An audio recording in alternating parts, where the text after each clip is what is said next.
suasana Indonesia tahun 64. Pada waktu itu PKI menyerang Islam, menyerang kaum muslimin, menyerang Pancasila, sekaligus akan mengambil alih Indonesia. Puncaknya adalah tahun 64. Tahun 60 mulai ada manifesto politik, diteruskan dengan resoping, diteruskan dengan jarek, bagai malaikat turun dari langit jalannya revolusi kita. Ada tahun Vivere Pericoloso, tahun 64, tahun berdikari. Ketika itu PKI melakukan gerakan pada 4 bidang. Pertama bidang militer, kedua bidang politik, yang ketiga bidang ekonomi, dan yang keempat bidang kebudayaan. Dalam bidang militer tadi disampaikan oleh Pak Salim Said, buruh dan tani harus dipersenjatai dan sudah disiapkan oleh Republik Rakyat Cina sebanyak 100.000 pucuk senjata. Tinggal membawanya saja ke situ. Dan sudah disetujui. Tentara mulai dibunuh di Bandar Petsi. Kemudian gerakan-gerakan yang bersifat massa sudah mulai dilakukan. Misalnya mengganggu orang sholat. Lalu yang kedua, gerakan politik. Tahun 64 itu sudah siap, namanya Dewan Revolusi. Mulai tingkat pusat sampai kepada tingkat desa. Dan Dewan Revolusi inilah kalau G30 berhasil langsung mengambil pemerintahan dari pusat sampai ke desa. Teror-teror berupa pembuatan lubang-lubang untuk para kiai. Kalau di tempat saya, justru yang akan mengubur anak dan cucu-cucunya adalah mbahnya sendiri sebagai tokoh komunis. Lubang-lubang semua sudah disiapkan. Alhamdulillah diisi oleh mereka sendiri.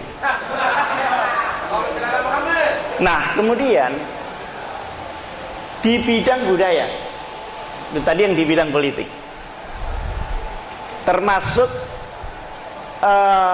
pembunuhan jenderal-jenderal, ini semi militer dan semi politik. Kemudian di bidang kebudayaan, serangan-serangan kepada Islam sebagai agama itu luar biasa. Di dalam budaya ini yang di depan namanya Lekra, Lembaga Kesenian Rakyat. Itu pegawaiannya bikin ludruk, judulnya Matinya Gusti Allah. Ada judulnya Gusti Allah Mantu. Nah, berarti kan ada besannya Gusti Allah.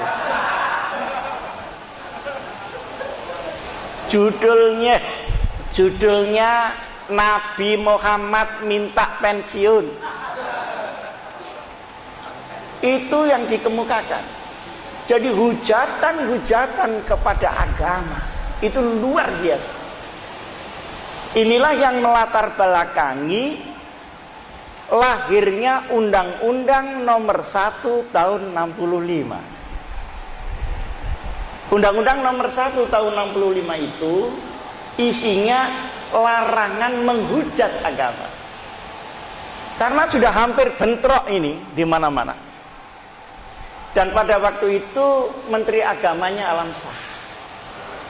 Jadi asbabun nuzul Undang-Undang Nomor 1 itu karena penodaan kepada agama luar biasa. Nah,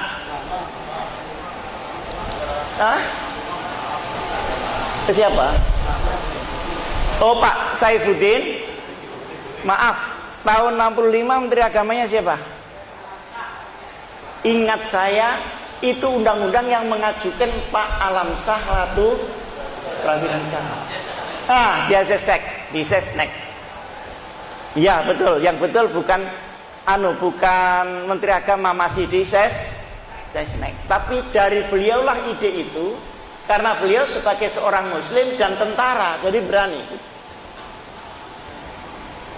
untuk menghentikan penodaan agama. Nah, belakangan Undang-Undang Nomor 1 Tahun 65 itu digugat supaya dicabut. Sayangnya ada orang NU yang ikut menggugat di situ. Innalillahi wa inna ilaihi raji'un. Nah, saudara, kemudian dari segi pemutarbalikan opini, jadi misalnya BTI, Barisan Tani Indonesia, pekerjaannya ngapling-ngapling tanah milik orang lain. Itu kalau pidato di muka santri, BTI adalah Barisan Tani Islam. Jadi mereka itu sepertinya lidah tidak bertulang, karena yang lidahnya bertulang itu hanya bebek aja. Jadi enak aja dia berbalik ke kiri ke kanan itu. Kenapa? Karena tidak ada Tuhan. Tidak ada sesuatu yang harus dipertanggungjawabkan kepada Yang Maha Kuasa. Nah, saudara-saudara, di bidang ekonomi, pengerusakan ekonomi, penghancuran sektor-sektor ekonomi vital, kemudian gelombang-gelombang untuk menghantamkan buruh kepada majikan, semuanya terjadi untuk runtuhnya ekonomi itu, karena prinsip yang akan dibangun adalah komunisme proletariat, di mana masing-masing orang tidak boleh punya hak apa-apa kecuali hidup kepada negara, maka seluruh alat produksi harus dihancurkan terlebih dahulu. Ini suasananya.